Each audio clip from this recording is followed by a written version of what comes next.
रखना हो तो एक बाज की तरह रखना, क्योंकि आसमान में वैसे उड़ते तो कई पक्षी हैं, लेकिन बाज उन सभी पक्षियों और आसमान का राजा होता है। क्योंकि एक बाज का एटीट्यूड बाकी पक्षियों के बीच रहना, साथ उड़ना या उनके जैसा बनना नहीं होता, बल्कि वो अकेला उड़ता है और सभी पक्षियों से सबसे ज्यादा और ऊंचा उड़ना उसका लक्ष्य होता है। आसमान में इतना ऊपर चले जाना जहां उसको कोई टच ना कर सके, कोई डिस्टर्ब ना कर सके और ना ही उसे कोई चोट पहुंचा सके।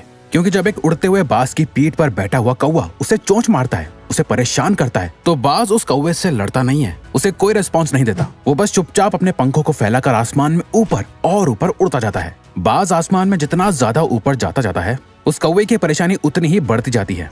वो ऊंचे आसमान में सांस नहीं ले पाता और ऑक्सीजन की कमी की वजह से वो कौवा बेहोश होकर अपने आप गिर जाता है और बाज उस कौवे की चोंच से होने वाले दर्द से मुक्त हो जाता है।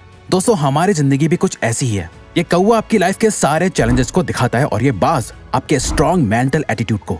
एक बाज ही की तरह जिंदगी के आसमान में मुश्किलों के बादलों को अपने पंखों से चीरते हुए ऊंचा उड़ना सीखो, ताकि आपके ये सारे चैलेंजेस अपने आप ही गायब हो जाएं।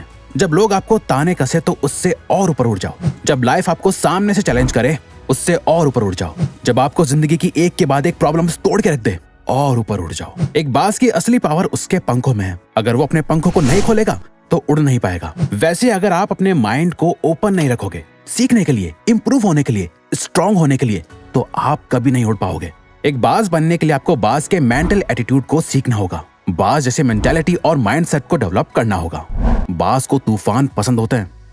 डॉक्टर एपीजे अब्दुल कलाम ने एक बार कहा था, all birds find shelter during a rain, but eagle avoids rain by flying above the clouds. यानी जब आसमान में बादल छा जाते हैं, कुदरत की तरफ से एक तूफान आने का इशारा होता है, जिसे देख बाकी सारे पंछी छुप जाते हैं। एक बाज इसी तूफान से डरता नहीं, बल्कि और ज्यादा एक्साइटेड हो जाता है। बाज इस तूफान के साथ आने वाले चैलेंजेस को बहुत इंजॉय करता है।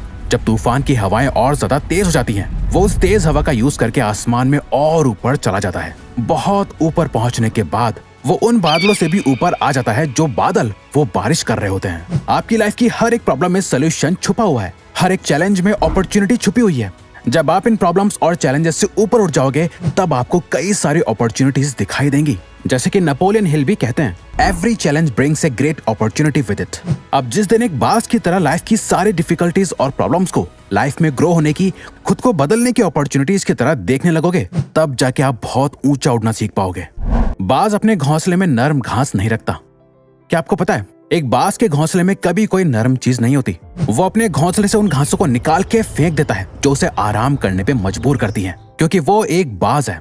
घोंसले में बैठना उसकी फितरत नहीं, बल्कि आसमान में उड़ना ही उसका लक्ष्य है। कहीं वो अपने घोंसले में ज्यादा कंफर्टेबल ना हो जाए, इसीलिए वो अपने बिस्तर को भी जितना हो सके उतना कांटे भरा रखता है। बाज के जब बच्चे होते हैं तो उनके लिए वो नरम घासों से भरा घोंसला बनाता तो है, लेकिन जैसे जैसे बच्चे बड़े होते हैं, वो उन बच्चों को घोंसले से बाहर निकाल देता है और कुछ नरम घासों को भी निकाल देता है।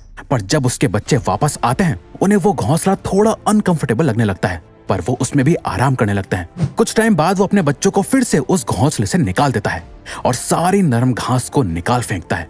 उसके बच्चे फिर वापस आते हैं और ये साइकिल तब तक रिपीट होती है जब तक कि उसके बच्चे घोंसले से बाहर जाकर उड़ना ना सीख लें। और एक बार जब वो उड़ना सीख जाते हैं तो वो समझ जाते हैं घोंसले के कंफर्ट में रहने से ज्यादा आसमान में उड़ना ही उनका असली मकसद है। एक बाज भी इस बात को समझता है कि कंफर्ट जोन उसके लिए कितना खतरनाक हो सकता है, पर हम इंसान अपनी लाइफ को जितना हो सके उतना कंफर्टेबल बनाते जाते हैं। भूख लगी है तो ऑनलाइन खाना मंगा लिया, बोर हो रहे हैं तो रील्स स्क्रॉल कर ली। ये सारी बड़ी बड़ी कंपनीज आपकी लाइफ को जितना हो सके उतना इजी और कंफर्टेबल बना रही हैं, और ये आपको जितना हो सके उतना वीक बना रहे हैं। आप जितना ज्यादा कंफर्टेबल जोन में रहोगे, आप उतना ही ज्यादा आलसी होते जाओगे और आपका फ्यूचर उतना ही ज्यादा अनकंफर्टेबल और मुश्किल बनता जाएगा। हमारा कंफर्ट जोन ही हमारा सबसे बड़ा दुश्मन होता है और हमें इसका अंदाजा तक नहीं होता। बाज चेंज होने के एक बहुत ही दर्दनाक प्रोसेस से गुजरते हैं। बाज का अपनी स्पीशीज यानी पक्षियों में सबसे लंबा लाइफ स्पैन और उम्र होती है, जो कि 70 साल तक जिंदा रह सकता है। लेकिन इसी एज तक पहुंचने के लिए उन्हें एक बहुत ही पेनफुल और दर्दनाक प्रोसेस से गुजरना होता है, जो एक तरह से उन्हें एक दूसरी जिंदगी देता है। 40 की उम्र तक आते आते एक बाज के लंबे और नुकीले नाखून कमजोर हो चुके होते हैं, जिससे वो अपने शिकार को पकड़ नहीं पाते।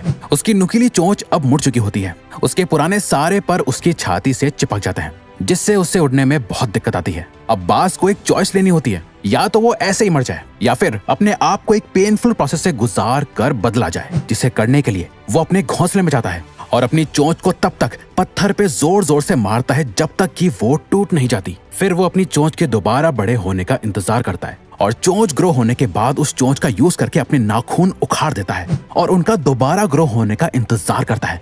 जब ये हो जाता है उसके बाद वो अपनी चोंच और पंजों से अपने पंखों में से मोटे मोटे फेदर्स यानी पंखों को तोड़कर निकाल देता है और सिर्फ हल्के फेदर्स को रखता है। इसके बाद बाज अपने रिबर्थ की सबसे पहली उड़ान भरता है और खुद को जीने के 30 और साल दे देता है। बाज अकेला ही क्यों उड़ता है?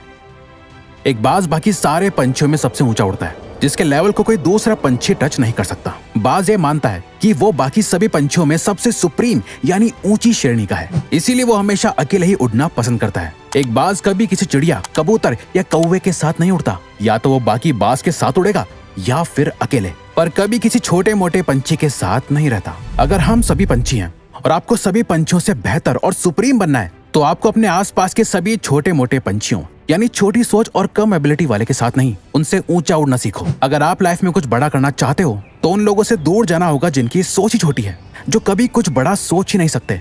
जो लोग आसमान में ऊंचा नहीं उड़ना चाहते वो आपको भी जमीन पर ही रखेंगे, बेशक आप अकेले क्यों ना पड़ जाओ। अगर आप ऊंचा उड़ना चाहते हो तो आपको उन लोगों से ऊपर उठना पड़ेगा जो लोग खुद तो नीचे ही रहते हैं और आपको भी ऊंचा उड़ता हुआ नहीं देखना चाहते।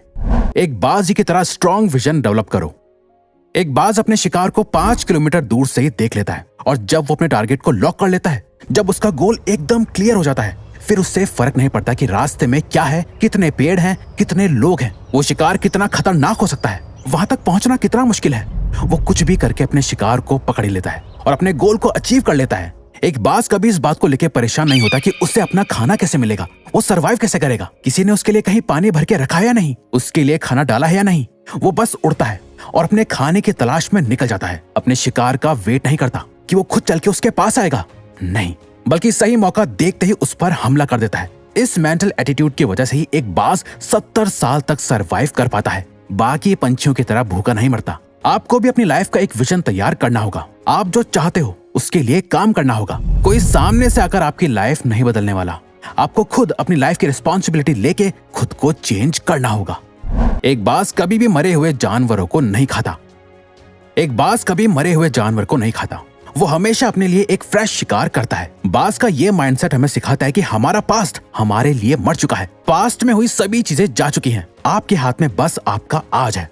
आपका पास्ट एक ऐसी जगह है जहां आपने अपने पुराने वर्जन को गार्ड रखा है। हो सकता है आपने पास्ट में बहुत कुछ बुरा किया हो या बहुत ज्यादा अच्छा, जिसके बारे में सोच सोचकर आप अपने अंदर अलग अलग इमोशंस डेवलप कर रहे हो। ये आपको अंदर से खोखला बना रहा है। अगर आप बार बार अपने पास्ट में झांकते रहोगे तो आप प्रेजेंट यानी आज और अभी में कैसे जी पाओगे? प्रेजेंट में जहां आप अपने फ्यूचर को क्रिएट कर रहे हो, अपने बेस्ट वर्जन को डेवलप कर रहे हो, उस पर फोकस करो। अगर बाज से कोई शिकार मिस हो जाए, उससे बच के निकल जाए, तो क्या वो इस बात के लिए रोता है, दुख मनाता है और इस गम में भूखा रहता है कि वो शिकार नहीं कर पाया?